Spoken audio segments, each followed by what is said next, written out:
Energy policy is stirring divisions between federal and state governments, with the Prime Minister set to weigh in on New South Wales's proposed new energy policy. Here's New South Wales Leader of One Nation, Mark Latham, with the latest.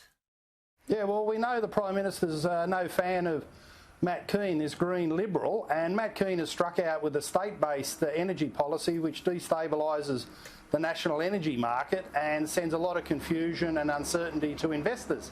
So there's no point in having a national policy on energy and state-based, every state racing off and doing their own thing. So I'm sure the Prime Minister's got many concerns, not least of which is the new electricity tax in New South Wales, the uncertainty about the investment, and the fact that we could be facing blackouts in the future. So I think Scott Morrison, quite rightly, would put a lot more faith in his Minister, Angus Taylor, than in Matt Kean. And those two energy ministers are meeting on Friday, and hopefully there'll be some backtracking on the disastrous Green Kean plan. Mark, as a former federal Labor leader, you'd be interested in the industrial relations reforms that are due to be introduced to Parliament very, very shortly. What's your sense on all this? Because there's a battle brewing. You've got Sally McManus in one corner, you've got Albo in another corner, and of course you've got Frydenberg and Morrison pushing their own barrow, of course Christian Porter as well. What are your thoughts on these IR reforms?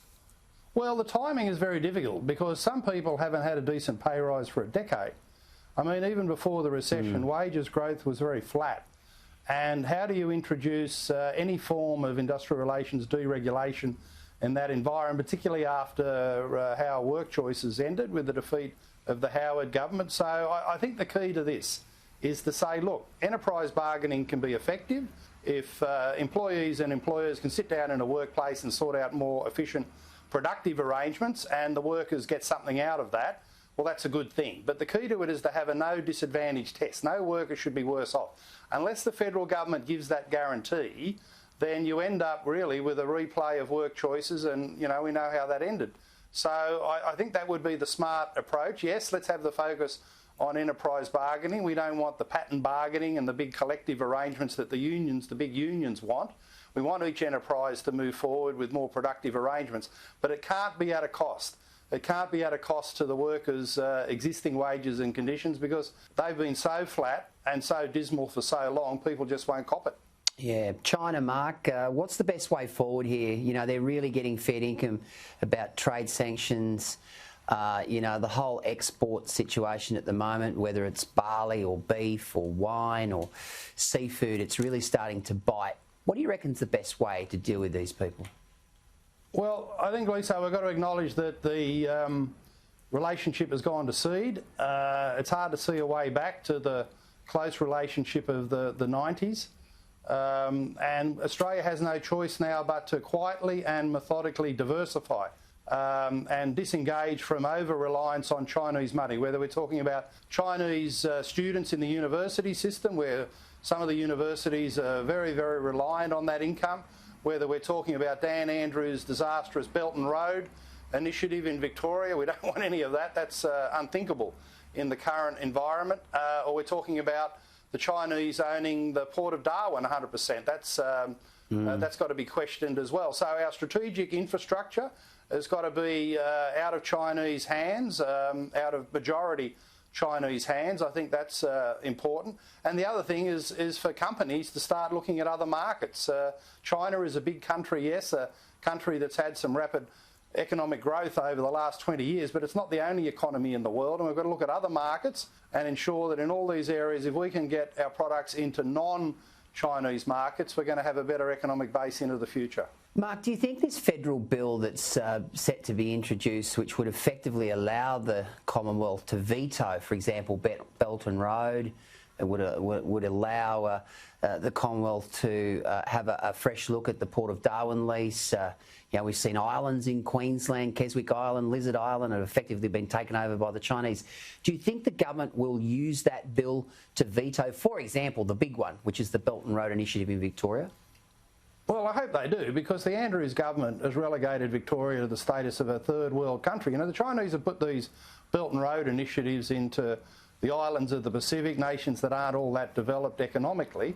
And Victoria is basically saying, that it can't fund through public and private investment, state and national, its own infrastructure requirements. Now, to go cap in hand to the Chinese and say, you're our saviour, we're economically dependent on you, is just degrading to Victoria. It's inappropriate in the current environment, and the federal government must control our foreign policy, and at the current time we shouldn't have anything to do. We shouldn't touch Belton Road with a barge pole.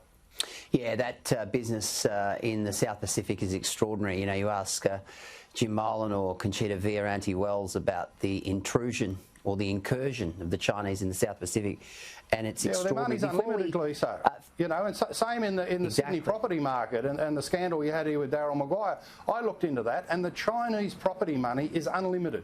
There's a bottomless pit, and Australia's got to disengage itself and disentangle itself from that. Yeah, it's a good point. It's a really good point. Before we go, now, Paul Tully, he's been a local government representative in Ipswich for 35 years. He's putting up a motion next week that his fellow councillors, and of course himself, should be randomly drug tested. Now, having a look at what's happened in Ipswich Council over the last 2 or 3 years is probably not a bad idea, because they are in a lot of froth and bubble. They've had 2 mayors, basically one mayor thrown into jail, another on charges, and their CEO's in jail or ex-CEO. What do you think? Do you think all politicians should be drug tested? Well, I think for Councillor Tully to survive on Ipswich Council for 35 years, he might need some recreational drugs just to try and sedate himself and get through it. But I always say here in the New South Wales Parliament, where you've got Green Liberals like Matt Kean and the Labor Party doing all the work of the Greens, I say to the Green Party here, just put your feet up, get into your lentil bowl and get onto your pot and other drugs, because all these other major parties are doing the work for you. So the Greens, of course, would fail those drug tests, but anything that kicks them out of the Parliament's probably a good thing. Mark Latham, always great to see you. See you next week, eh? Yeah, for sure. Thanks, Lisa.